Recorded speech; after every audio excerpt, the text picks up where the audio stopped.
श्री स्वामी चरित्र सारामृत कथासार अध्याय 5. श्री गणेशाय नमः. श्री स्वामी समर्थाय नमः. श्री स्वामी समर्थांच्या लीलांचे रसभरीत वर्णन पुढे आहे. ज्यांचे पूर्वपुण्य भरपूर आहे अशा लोकांनाच श्री स्वामी महाराजांच्या दर्शनाचा लाभ झाला. काही लोक शेवटपर्यंत त्यांचे सेवेकरी होऊन राहिले. त्यामध्ये चोळप्पाचा क्रमांक सर्वात वरचा आहे. श्री स्वामी अक्कलकोटला 12 वर्षे होते. त्या कालावधीत राजे रजवाड्यांपासून ते गोरगरिबांपर्यंत लाखो लोक त्यांचे भक्त झाले. अशा प्रकारे श्री स्वामी समर्थांची कीर्ती भारतभर पसरली.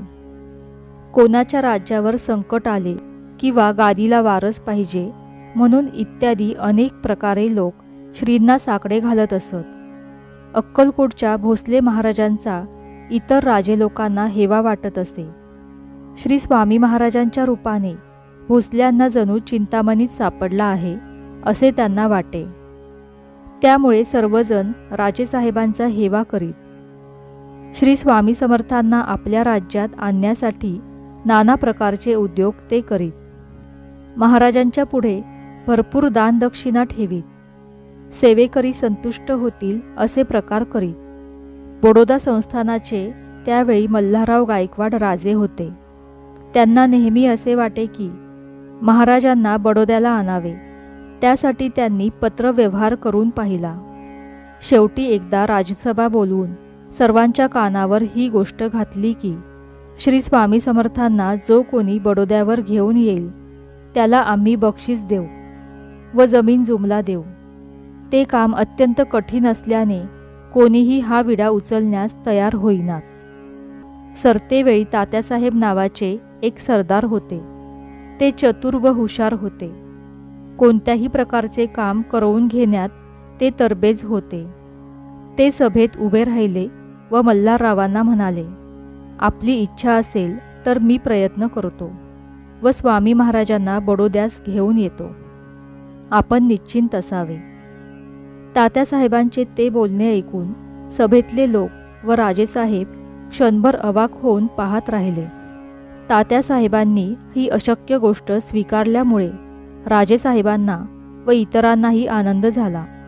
संजीवनी विद्या प्राप्त करून घेण्यासाठी कच जसा देवलोकाहून शुक्राचार्यांकडे जाण्यास निघाला तेव्हा त्याला सर्वांनी शुभेच्छा व आशीर्वाद दिले व हर प्रकारचा सन्मान करून आनंदाने निरोप दिला. त्याचप्रमाणे तात्यासाहेबांचा यथोचित सत्कार करून राजेसाहेबांनी त्यांच्याजवळ भरपूर धन व हिरे मानके, सोन्या चांदीची भांडी वगैरे गोष्टी स्वामींना अर्पण करण्यासाठी व खर्चासाठी तसेच 5-6 सेवकही बरोबर देऊन त्यांना निरोप दिला. लवकरच काही दिवसात तात्यासाहेब अक्कलकोटला येऊन दाखल झाले. अक्कलकोटला आल्यानंतर तेथील स्थिती पाहून आधीच त्यांचा धीर खचला.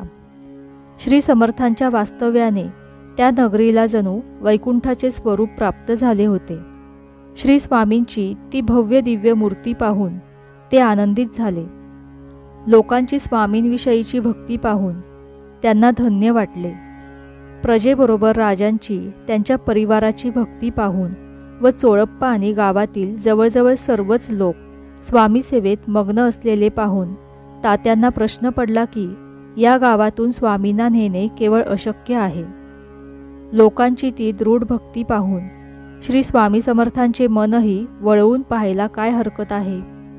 प्रयत्नांनी परमेश्वरही पावतो.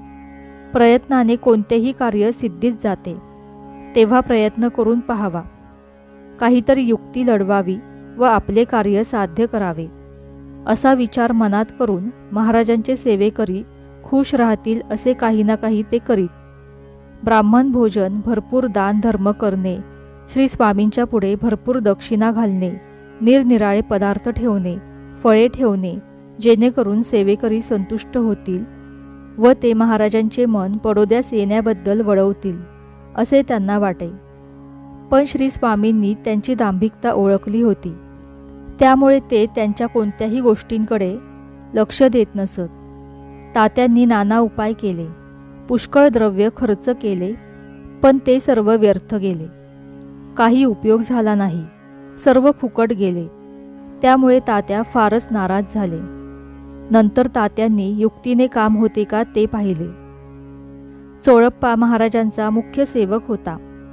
त्याला एकटे एकांतात गाठून सांगितले की तू जर स्वामी महाराजांचे मन बडोद्याला येण्याविषयी तयार करशील किंवा त्यांना तिकडे घेऊन येशील तर बडोद्याचे राजेसाहेब तुला जहागिरी देतील व भरपूर द्रव्यही देतील.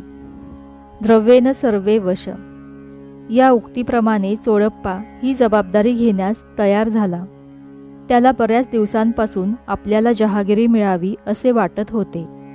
त्यामुळे तात्यांचे काम करण्यास तो तयार झाला. असेच एकदा महाराज आनंदात असताना चोळप्पाने महाराजांना विनंती केली की आपण बडोद्यात चलावे, मी आपणाबरोबर येतो. त्यामुळे राजेसाहेब आनंदी होतील व मलाही भरपूर धन मिळेल. तसेच ते आपलाही योग्य प्रकारे सन्मान करतील. चोळप्पाचे म्हणणे ऐकून महाराज म्हणाले, मल्हारराजे मतलबी व ढोंगी आहेत. त्यांच्या अंतःकरणात खरी भक्ती नाही, तेव्हा मी बडोद्यास येणार नाही. त्यामुळे चोळप्पा व तात्या दोघेही नाराज झाले. अशा रीतीने श्री स्वामीचरित्र सारामृत कथासार अध्याय 5 समाप्त. श्री स्वामी समर्थ.